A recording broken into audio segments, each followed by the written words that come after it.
The Last Decree by Zontan. Sign there. Twilight looked down at the holographic paper in front of her, reading the words but barely processing them. We, the ponies of New Canterlot, representing the sovereign nation of Equestria, in accordance with the laws and regulations... The words blurred together as the legal language went on and on. Twilight had tried to keep up with it, but the law changed so often these days that she could never remember what was new and what was old. The last time she had tried to cite the law to prove a point, she had been informed that the law she was referring to hadn't been in effect for 300 years. Besides, it didn't matter. Her advisors had informed her that the document was very legal, and had gone through all the proper channels, and really, all that mattered was the line at the bottom. Do hereby dissolve the position of Monarch of Equestria, stripping it of all rights and privileges, effective immediately. Twilight touched her hoof to the blinking indicator. There was a hum, and a green ring flashed around her hoof, followed by words flowing onto the page. Signed, Princess Twilight Sparkle, Monarch of Equestria. Then, even as she watched, there was a chime, and her signature changed, her title disappearing before her eyes. She didn't doubt that the system had already updated her signature on every document she'd ever put it onto in the last 100 years. It was, after all, very efficient, and had been designed by ponies much smarter than her.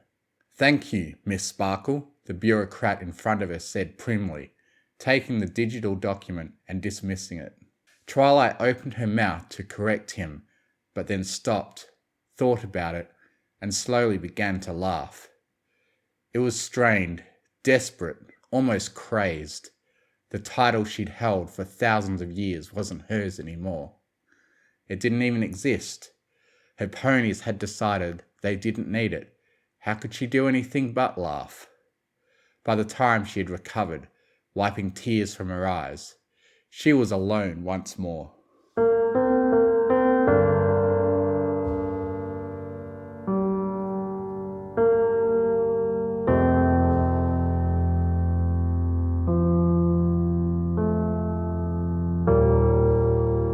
Twilight stepped out onto the roof of the palace, looking out over the city. She couldn't see the edge of it anymore, and hadn't been able to for centuries. New Canterlot stretched all the way around the entire mountain now, metal and chrome as far as the eye could see. Even the mountain was mostly machinery these days. After it and the original Canterlot had been largely demolished almost 2,000 years ago, Twilight remembered the monster that had done it, a massive elemental spirit, but she couldn't remember which element bearers had helped her defeat it. Sometimes she wondered what that said about her. She touched the device she wore on one wrist, and after a moment of scrolling, selected a name from the list it displayed. A low hum of Magitech greeted her, and a teleportation circle materialized around her. She shivered as the foreign magic latched onto her, encompassing her in a teleportation matrix so complex it was unrecognizable to her. And then in a flash she was gone. She appeared hundreds of miles away, in front of a 3-story mansion that was downright rustic by the standard of today's ponies. She didn't need to knock. The door scanned her before she even came near, letting the occupant know she was there.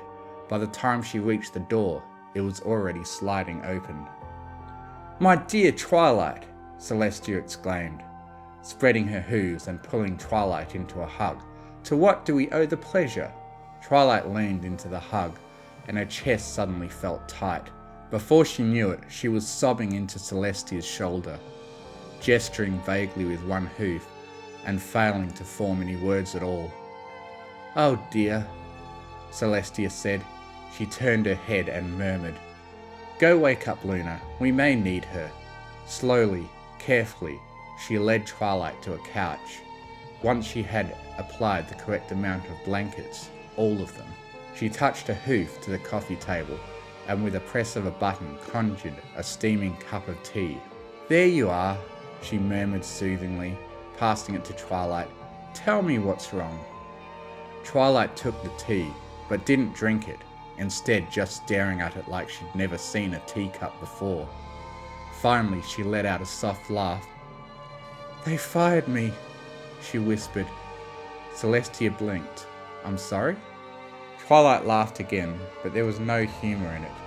"They fired me. They wrote up a law, and they put it through the proper channels, things I helped set up, to make sure I could know what my ponies wanted and what they wanted. Wasn't me." She took a slow sip of tea. It burned her mouth, but she didn't care. "It was all very official. I'm not a princess anymore. They decided they didn't need me." "Oh, Twilight," Celestia murmured. "I'm so sorry." She touched one hoof to Twilight's shoulder. "I'm sure that must have been very hard." The sound of hoof steps announced another arrival, and Luna stepped into the room. She took one look at Twilight, and a frown crossed her face. "What has happened this time?" she asked. Celestia turned. "The bureaucrats seem to have taken the final step in making alicorns obsolete," she said quietly. "They removed Twilight from power." Luna blinked, then snorted. "About time." "Luna!" Celestia hissed. "Twilight is very upset." Luna rolled her eyes, stepping forward and leaning on the back of the couch. "Tell me, Twilight, were you happy doing what they were doing? Were you making difficult decisions, weighing the lives of your ponies and every creature else? Were you using your fantastic abilities to save the realm from your foes?" Twilight looked up, her eyes red. Slowly she shook her head. "As I thought, the world has moved past us. Do not be sad because it has only now decided to tell you this." Twilight nodded mutely, taking another sip of her tea. It tasted of salt. Celestia sighed. "Luna, while you may be right, now isn't the time. Come, Twilight, say something. We are both here for you." Twilight put down the tea. "You're probably right," she said dully. "I should have seen this coming.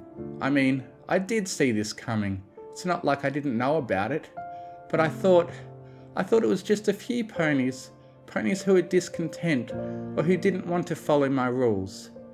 I thought if I just let them be, they would see that life was fine without my intervention, just like they wanted, and everything would be fine." She shook her head. I never expected it to pass." Celestia sighed. "It is a hard thing to see your people outgrow you," she said softly, "but it is a natural part of life. Mothers watch their children grow up. Teachers have to let their students graduate." Luna stepped in. "And rulers must let their people decide how they wish to be ruled.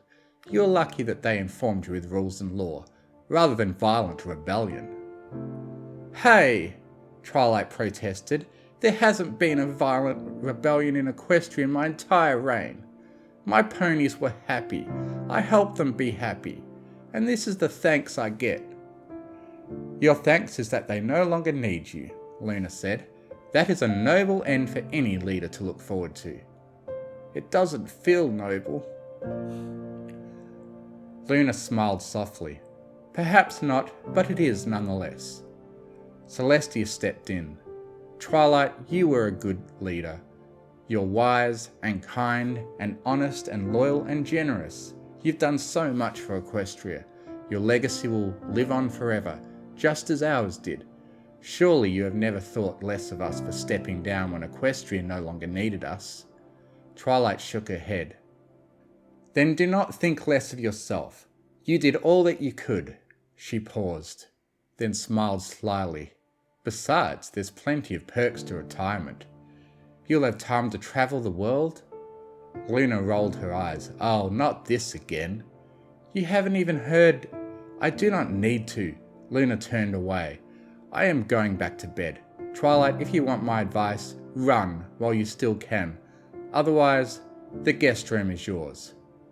"Hey, we are going to get you to—" Come back here! Twilight watched the two of them run off. Finally, she giggled. A real, genuine laugh for the first time today. Maybe she could live with this after all.